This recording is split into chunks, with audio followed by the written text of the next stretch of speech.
الحمد للہ وحدہ لا شریک لہ والصلاة والسلام علی من لا نبی بعدہ اما بعد بسم اللہ الرحمن الرحیم عن نعمان بن بشیر رضی اللہ تعالی عنہ قال قال رسول اللہ صلی اللہ علیہ وسلم الدعاء هو العبادہ ثم قرأ وقال ربکم ادعونی استجب لکم ان الذین یستکبرون عن عبادتی سیدخلون جہنم داخرین او کما قال علیہ الصلوۃ والسلام۔ بسم اللہ الرحمن الرحیم۔ اللہم صلی علی محمد وعلی آل محمد کما صلیت علی ابراہیم وعلی آل ابراہیم انک حمید مجید۔ اللہم بارک علی محمد وعلی آل محمد کما بارکت علی ابراہیم وعلی آل ابراہیم انک حمید مجید۔ یہ ایک حدیث ہے حضرت نعمان بن بشیر رضی اللہ تعالیٰ عنہ سے، فرماتے ہیں کہ رسول اللہ صلی اللہ علیہ وسلم نے فرمایا الدعاء هو العبادہ، یہ جو دعا ہوتی ہے اللہ سے مانگنا، اللہ سے دعا کرنا،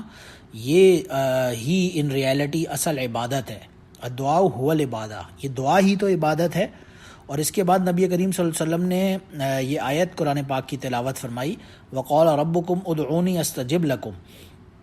کہ اللہ سبحانہ و تعالیٰ نے فرمایا قرآن پاک میں ادعونی استجب لکم، تم مجھ سے دعا کرو میں تمہاری دعاؤں کو قبول کروں گا۔ ان الذین یستکبرون عن عبادتی سیدخلون جہنم داخرین، وہ لوگ جو میری عبادت سے اعراض کرتے ہیں، یستکبرون یعنی کہ گھمنڈ کرتے ہیں یا متکبرانہ رویہ اختیار کرتے ہیں، وہ ان کو ذلیل و خوار کر کے جہنم میں جانا ہوگا۔ سیدخلون جہنم داخرین، یہ سون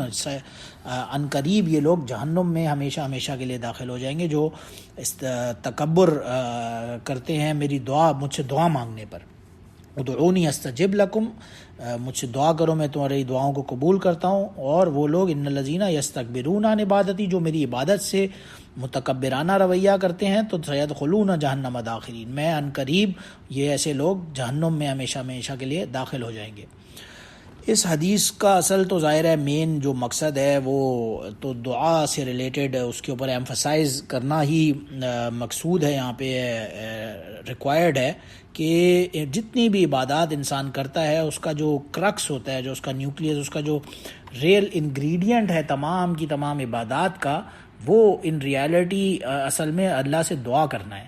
اللہ کا جو مقصد ہے ان سب عبادات کروانے کا ہم سب سے، انسانوں سے، اس کا اصل مقصد یہ ہے کہ ہم اللہ سے دعا کریں۔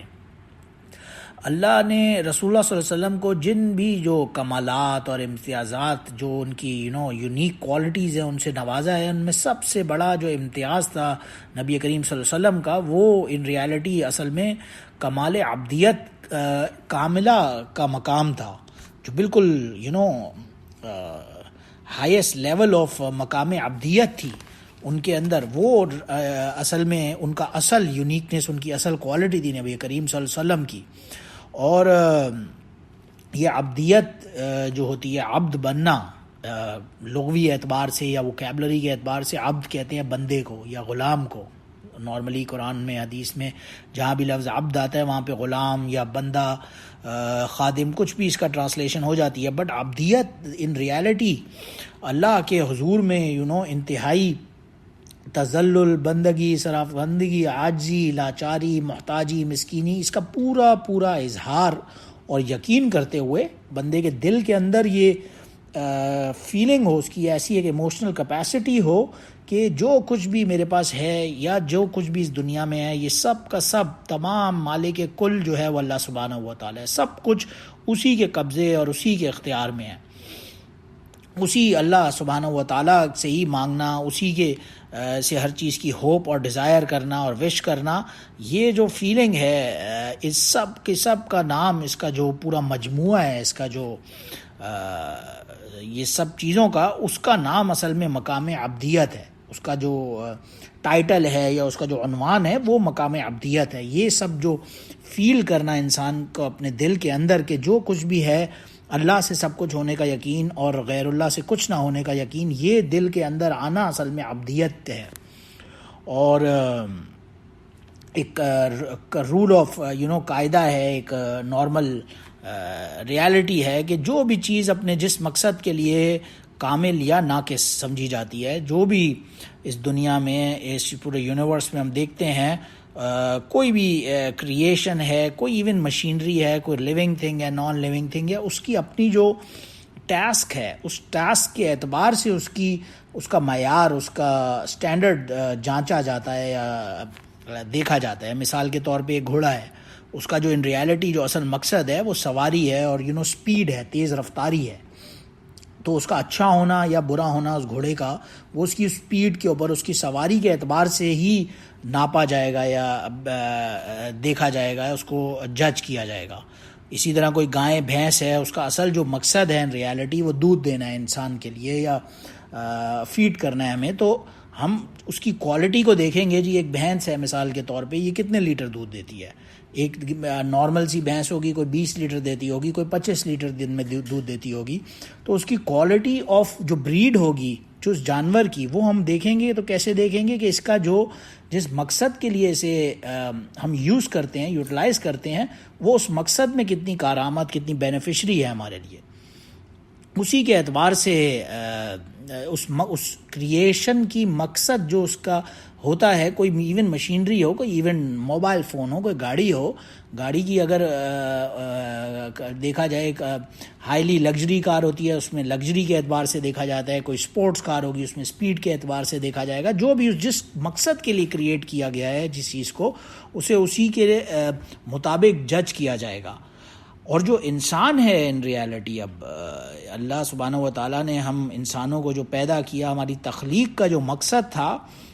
وہ دراصل اللہ سبحانہ و تعالیٰ نے کیا بتایا؟ ما خلقت الجن والانس الا لیعبدون۔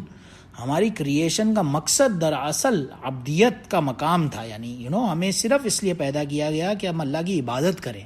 لیعبدون، کہ ہم اللہ کی عبادت کرنے والے بندے بن جائیں۔ یہ ہماری کریشن کا مقصد تھا اصل میں۔ اور اسی لیے ظاہر ہے سب سے افضل اور اشرف انسان جو ہوگا وہ وہی ہوگا، اور سب سے اکمل جسے کہا جاتا ہے، جسے کامل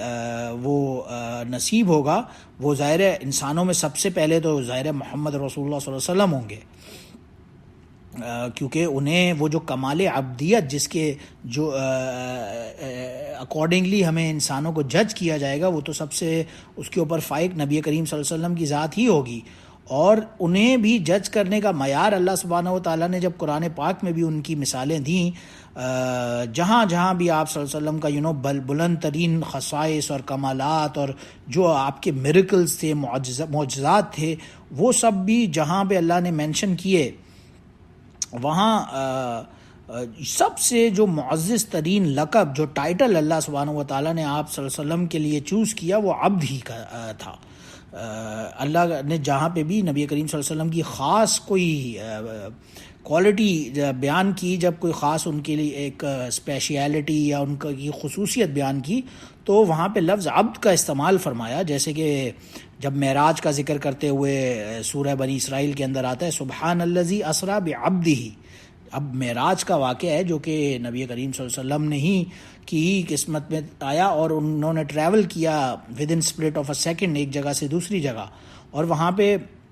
اللہ نے فرمایا سبحان الذی اسریٰ بعبدہ، ہم نے اپنے اس بندے کو ٹریول کروایا، تو وہاں پہ عبد کا لفظ آیا۔ پھر اسی طرح اسی معراج میں ہی جب آگے پہلے یہ سبحان الذی اسریٰ بعبدہ سورہ بنی اسرائیل کے اندر تو فرام مکہ ٹو لیلا من المسجد الحرام الى المسجد الاقصی، مسجد اقصی تک کا ٹریول ہوا، اور پھر مسجد اقصی پر جب سدرۃ المنتہا آسمانوں میں ٹریول کیا، تو سورہ نجم کے اندر کیا آتا ہے؟ فَأَوْحَى إِلَىٰ عَبْدِهِ مَا أَوْحَى۔ اور وہاں پہ بھی لفظ عبد کا استعمال ہوگا کہ ہم نے اس سے اٹھایا جیسے الی عبدہ، اپنے عبد کو اٹھایا، اپنے بندے کو اٹھایا۔ تو لفظ عبد کا استعمال دوبارہ ایک اس یونیک کوالٹی کے لیے استعمال ہوا نبی کریم صلی اللہ علیہ وسلم کی۔ اور پھر ایک تیسری جگہ پہ جہاں پہ سورہ فرقان میں قرآن پاک کی نازل ہونے کا واقعہ آتا ہے، تنزیل کا ذکر کرتے ہوئے اللہ نے فرمایا تبارک الذی نزل الفرقان علی عبدہ، کہ ہم نے اس بندے پر، اس عبد پر اس فرقان کو نازل کیا۔ اور اسی طرح سورہ کہف کے اندر آتے الحمدللہ الذی انزل علی عبدہ الکتاب، ہم نے اپنے اس بندے عبد پر کتاب کو نازل کیا۔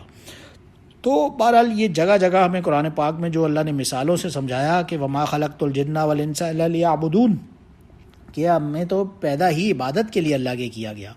اور یہی عبادت کا جو عبدیت کا جو کامل تھا، ظاہر ہے وہ نبی کریم صلی اللہ علیہ وسلم کی ذات تھی اور رول ماڈل تھا ہمارے لیے، اور پھر اس عبدیت کا جو کامل عبدیت کو اچیو کرنے کا معیار وہ تو ظاہر عبادات کے ذریعے ہمیں بتایا ہی گیا، لیکن اس عبادات کا بھی جو مقصد تھا، جو نیوکلیس تھا، وہ کیا تھا؟ جیسے کہ اس روایت میں آیا، نعمان بن بشیر رضی اللہ عنہ سے جو روایت ہم نے ابھی پڑھی، اس کے اندر کیا تھا؟ الدعاء هو العبادہ۔ اس تمام کی تمام جو عبادات ہے، یہ عبدیت کاملہ کا آنا، اچیو کرنا، اس کا اچیو کرنے کا اصل مقصد کیا ہے؟ وہ اللہ سے دعا کرنا ہے، هو العبادہ۔ یہی اصل میں عبادات ہے، عبادت کا جو جان ہے وہ اصل میں دعا کرنا ہے اللہ سے۔ تو دعا ایک ایسی چیز ہے جس کے بارے میں خاص طور سے اس روایت میں پتہ چلا۔ اسی طرح سے یہاں پہ ایک دوسری روایت بھی حضرت انس رضی اللہ عنہ کی ہے، جس میں فرمایا رسول اللہ صلی اللہ علیہ وسلم نے دعا مخ العبادہ، دعا کو عبادت کا مغز، اس کا یعنی جوہر، اس کا جو برین ہوتا ہے، وہ فرمایا کہ دعا جو ہے وہ تمام کی تمام عبادات کا مغز ہے، یعنی کہ برین ہے۔ ایک برین کے بغیر باڈی کام ہی نہیں کر سکتی۔ اگر کسی کا برین ڈیڈ ہو جائے تو وہ بندہ سمجھیں فالج ہو گیا، کومے میں چلا گیا، وہ بندہ کچھ بھی، اس کی کوئی باڈی پارٹ بھی کوئی کام کرنے کے قابل نہیں رہے گا۔ تو اسی طرح سے عبادات جتنی بھی ہوں گی، ان کا تمام کا جو مغز ہوگا، جو برین ہوگا، وہ دعا ہوگی۔ اگر دعا ہی کامل نہیں طریقے سے کرنے کی کوشش کی جائے گی تو تمام کی تمام جو عبادات ہوں گی، ان کا اصل میں مقصد فوت ہونے کا خطرہ ہو جائے گا۔ اسی لیے حضرت ابو ہریرہ رضی اللہ عنہ کی ایک روایت میں رسول اللہ صلی اللہ علیہ وسلم نے فرمایا کہ لیس شیء اکرم علی اللہ من الدعاء، کہ اللہ سبحانہ و تعالیٰ کے نزدیک کوئی بھی چیز دعا سے زیادہ اکرم نہیں ہے، کریم نہیں ہے، عزیز نہیں ہے۔ اللہ کو کوئی بھی چیز اتنی پسند نہیں ہے جتنی کہ اللہ کو دعا پسند ہے۔ اللہ سے دعا مانگنے والے کا جو مقام ہے، اسی لیے وہ بہت ہی بلند ہے۔ اور اسی لیے حضرت ابن عمر رضی اللہ عنہ فرماتے ہیں کہ رسول اللہ صلی اللہ علیہ وسلم نے فرمایا من فتح له منکم باب الدعاء فتحت له ابواب الرحمہ، جس کے لیے دعا کے دروازے کھل گئے، جسے دعا کرنا اللہ سے آ گیا، جسے دعا کی اسٹیچر کا، اس کے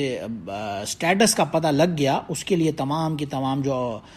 ابواب الرحمہ ہے، رحمت کے جو دروازے ہیں، وہ کھول دیے گئے، سمجھ لیں۔ جس کو دعا کی سمجھ آ گئی اپنی زندگی کے اندر، اس کے لیے تمام کی تمام رحمت کے دروازے کھل گئے۔ اور اس روایت میں یہ بھی فرمایا کہ وما سئل اللہ شیئا یعنی احب الیہ من ان یسأل العافیہ، کہ اللہ سے عافیت کی دعا مانگو۔ یعنی کوئی دعا اللہ کو اتنی محبوب نہیں ہے جتنی اللہ سے عافیت کی دعا کرنا ہے۔ عافیت کا مطلب ظاہر ہے تمام دنیا اور آخرت کی جو ظاہری باطنی انٹرنسک ہیں، نان انٹرنسک ہیں، نظر آنے والی ہیں جو بھی یا نہ نظر آنے والی ہیں، جو آفات ہیں، برائیاں ہیں، ان سب سے سلامتی اور تحفظ، اور جو اچھائیاں ہیں ان کا اللہ سے مانگنا، یہ سب عافیات کے اندر آتا ہے۔ اس میں تمام کی تمام اس بات کا اعتراف اور اظہار کرتا ہے کہ اللہ کی حفاظت اور کرم کے بغیر اس کا دنیا میں کوئی آسرا نہیں، اور اصل میں یہی مقام عبدیت ہے کہ اللہ سے عافیت مانگی جائے، کہ جو کچھ بھی اس کی زندگی میں ہے وہ اللہ ہی کا دین ہے، اللہ ہی کا فضل اور کرم ہے۔ اور یہی وجہ ہے عافیت کی اللہ سے دعا کرنا، یہ اللہ کو سب سے زیادہ محبوب ہے، بلوڈ دعا ہے اللہ کے نزدیک۔ اور ظاہر ہے اس کے لیے ایسا بندہ جو اللہ سے دعا کرنا جس کو آ گیا، اس کے لیے پھر آسمان کے جو رحمت کے دروازے ہیں وہ کھل گئے گویا کہ۔ اور یہی بہت ضروری چیز ہے، کیونکہ جو بندہ اللہ سے نہیں مانگتا، پھر جس بندے کو ایسا نہ آیا، اس کے لیے ایک دوسری روایت میں حضرت ابو ہریرہ رضی اللہ عنہ کی آتا ہے کہ من لم یسأل اللہ یغضب علیہ، جو اللہ سے نہیں مانگتا اللہ اس سے غصے ہوتا ہے، اللہ اس سے ناراض ہوتا ہے، یعنی اللہ کو ایسے بندے پر ناراضگی ہوتی ہے جو اللہ سے دعا نہیں مانگتا۔ اب مزے کی بات یہ ہے، اگر دنیا میں ہم دیکھیں کوئی بھی جاننے والا ہے، جتنا بڑا آدمی بھی ہے، ایون کوئی اولاد ہے، اپنے ماں باپ سے بھی ایک مرتبہ کچھ مانگے گی، 2 مرتبہ مانگے گی، 4-6 دفعہ مانگے گی، اینڈ میں وہ بھی تنگ آ کے کہتے ہیں جا مجھے معاف کرو بھائی، میرے سے اب مانگنا بند کرو۔ لیکن اللہ کا ایک سبحانہ و تعالیٰ کا ایک مقام ایسا ہے کہ اگر جو بندہ اللہ سے دعا نہیں کرتا، اللہ اس سے یغضب علیہ، غصے کرتا ہے کہ مجھ سے دعا کیوں نہیں مانگتا، تم مانگو مجھ سے۔ یہ اللہ کا ظاہر ایک مقام ہے، اور لک الحمد یا رب العالمین و یرحم الراحمین، یہ تو اللہ کا ایک مقام ہے کہ اللہ سے مانگنا ہی اللہ کے نزدیک اصل میں مقام عبدیت ہے۔ اور یہی اصل میں کمال بھی ہے۔ ایک ابن مسعود رضی اللہ عنہ کی روایت سے پتہ چلتا ہے کہ رسول اللہ صلی اللہ علیہ وسلم نے فرمایا صلی اللہ من فضلہ فإن اللہ یحب ان یسأل افضل العبادت انتظار الفرج، کہ اللہ سے اس کا فضل مانگو، یعنی دعا کرو وہ فضل و کرم فرمائے، اللہ سے یہ دعا کی جائے کہ اللہ سبحانہ و تعالیٰ ہم پر فضل و کرم فرمائے، کیونکہ اللہ کو یہ بات اتنی زیادہ پسند ہے، بیلوڈ ہے، محبوب ہے کہ اس کے بندے اس سے دعا کریں اور مانگیں۔ اور فرمایا کہ اللہ کے کرم سے امید رکھو، ہوپ رکھو، ڈیزائر رکھو اللہ کے کرم پر، اور اس بات کا انتظار کرنا کہ وہ ہر پریشانی کو اپنے کرم سے دور فرمائے، یہ اعلیٰ درجے کی عبادت ہے۔ افضل العبادت انتظار الفرج، یہ صرف ہوپ کرنا، اللہ سے صرف وش کرنا یا ڈیزائر کرنا ہی کہ اللہ اس برائی کو مجھ سے ٹال دے، یہی سب سے بڑی ترین افضل العبادہ کہا گیا اس کو۔ اتنی بڑی عبادت ہے یہ کہ اللہ سے یہ ہوپ صرف رکھی جائے کم سے کم۔ اور ظاہر ہے اس دعا مانگنے کے بہت سارے بینیفٹس بھی ہیں، کیونکہ ایسی بھی دعائیں ہوتی ہیں، مثال کے طور پہ ابن عمر رضی اللہ عنہ کی ایک روایت ہے جس میں پتہ چلتا ہے کہ الدعاء ينفع مما نزل ومما لم ينزل فعلیکم عباد اللہ بالدعاء، کہ دعا جو ہے وہ جو مصیبت آ چکی ہے انسان پر اس کے لیے بھی نفع مند ہے، پروفٹیبل ہے، اور جو آنے والی ہے کوئی برائی خدا نخواستہ تو اس کو بھی دور کرنے میں مددگار ہوتی ہے۔ تو بہرحال اسی لیے فرمایا کہ فعلیکم عباد اللہ بالدعاء، اپنے دعا کا اہتمام کرو، اپنے لیے اپنی زندگیوں میں دعا کو معمول بناؤ۔ جو مصیبت آنے والی ہوگی وہ انشاءاللہ اللہ کے حکم سے ٹل جائے گی، اور جو آ چکی ہے تو اس کو دور کرنے کا بھی یہ بیسٹ جو ریمیڈی ہے، میڈیسن ہے، وہ یہی دعا ہے۔ اور یہ ظاہر ہے جب بندہ اللہ سے دعا مانگتا ہے تو اس کا ایک اپنا مقام بڑھ جاتا ہے، کیونکہ ان ربکم حی کریم یستحیی من عبادہ من عبدہ اذا رفع یدیہ ان یردہما صفرا، جب اللہ سے کوئی بندہ دعا کرتا ہے تو اللہ کو یستحیی،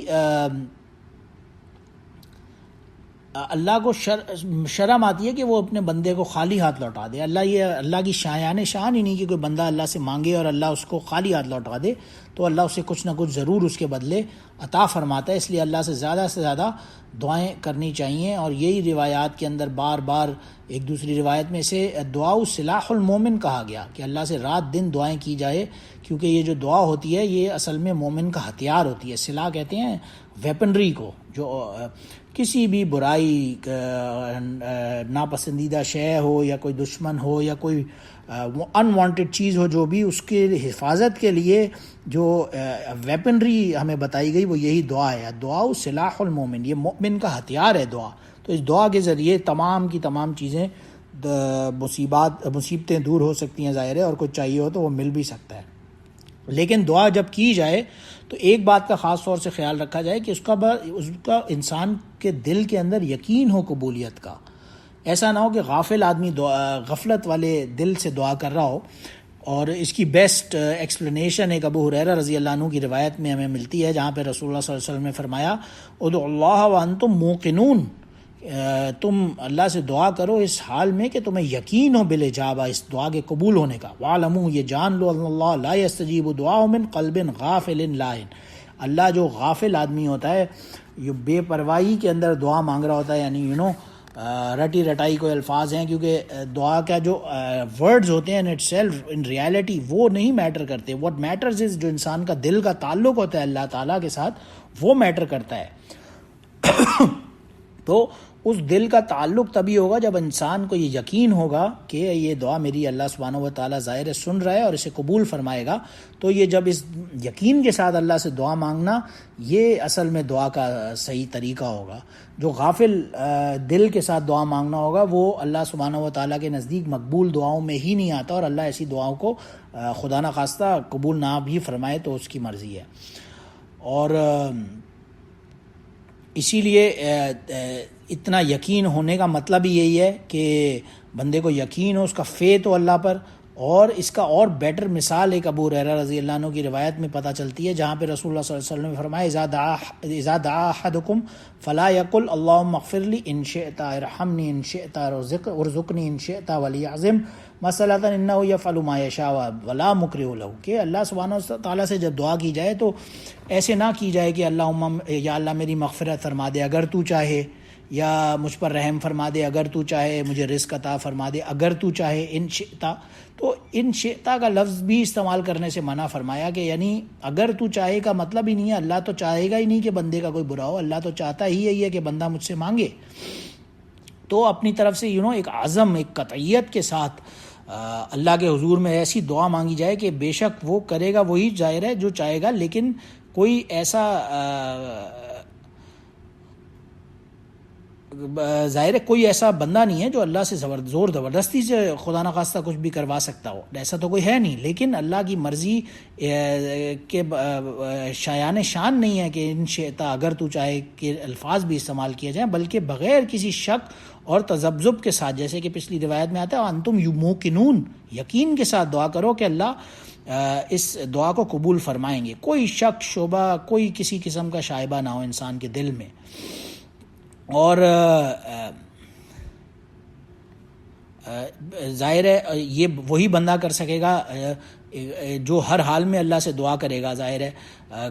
کچھ لوگ ہوتے ہیں جو صرف مجبوری کے تحت دعا کریں گے، کچھ لوگ ہوں گے جو ہر حال میں اللہ سے دعا کریں گے. مثال کے طور پہ حضرت ابو ہریرہ رضی اللہ عنہ کی ایک روایت ہے کہ من سرہ ان یستجیب اللہ لہ عند الشدائد فلیکثر دعائی فی الرخاء، کہ جو بندہ یہ چاہتا ہے کہ میری کسی پریشانی یا مشکل کے وقت میں اللہ میری دعا قبول کرے، تو اسے چاہیے کہ وہ اچھائی، اپنے اچھے دنوں کے اندر اللہ کو یاد کرے.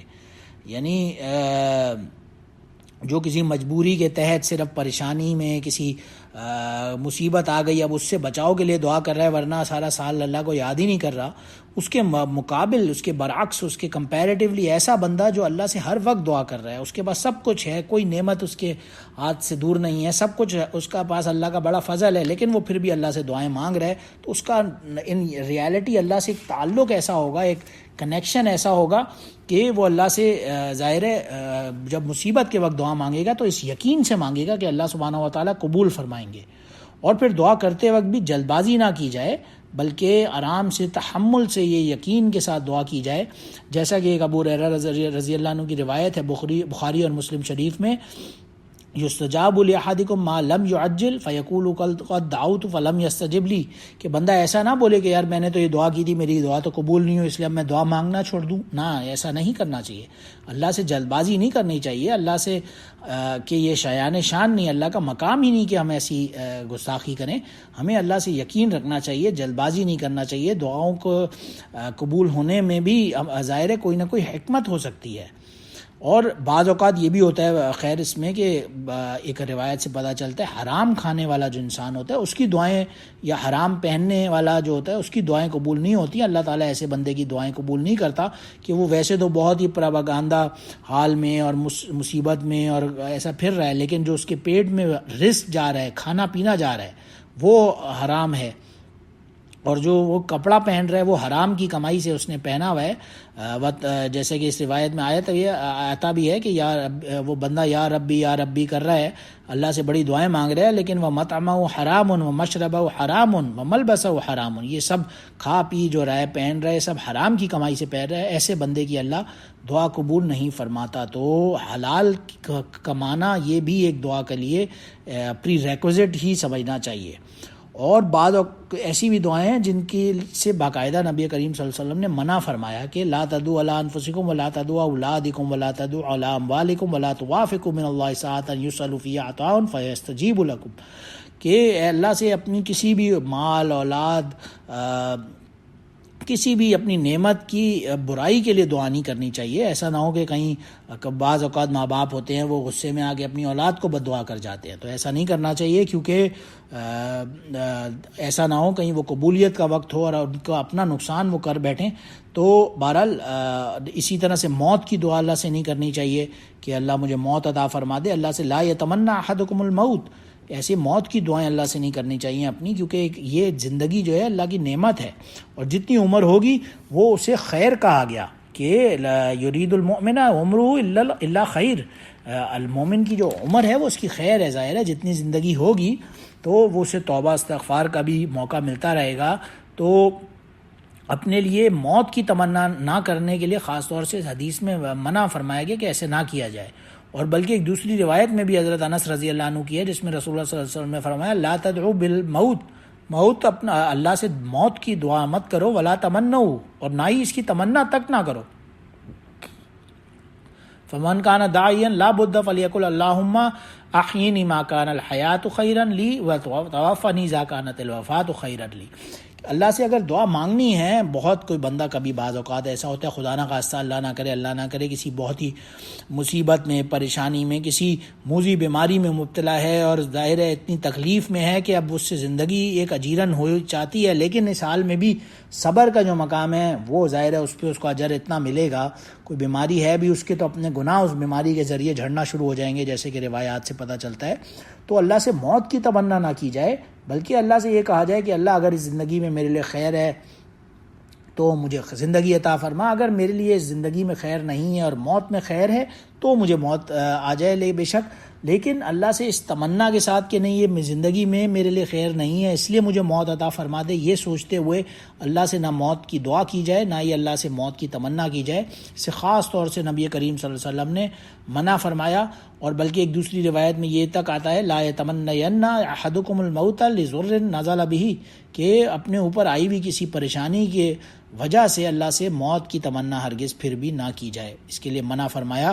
کیونکہ موت ایک ایسی چیز ہے کہ جہاں زندگی ختم ہوئی وہاں جو توبہ استغفار کا جو بینیفٹ ہے اور جو صبر کا جو ایک اپنا مقام ہے، جو اس کی نیکیاں ہیں، ان سے بندہ آٹومیٹکلی اس کا وہ چیپٹر کلوز ہو جاتا ہے اور ہاتھ دھو بیٹھتا ہے. تو اس لیے موت کی تمنا نہ کی جائے، بلکہ اللہ سے توبہ اور استغفار اور صبر کرتے ہوئے اللہ سے دعا کی جائے، کیونکہ دعا هو العبادہ، اصل جو عبادت ہے وہ ہے ہی دعا. تو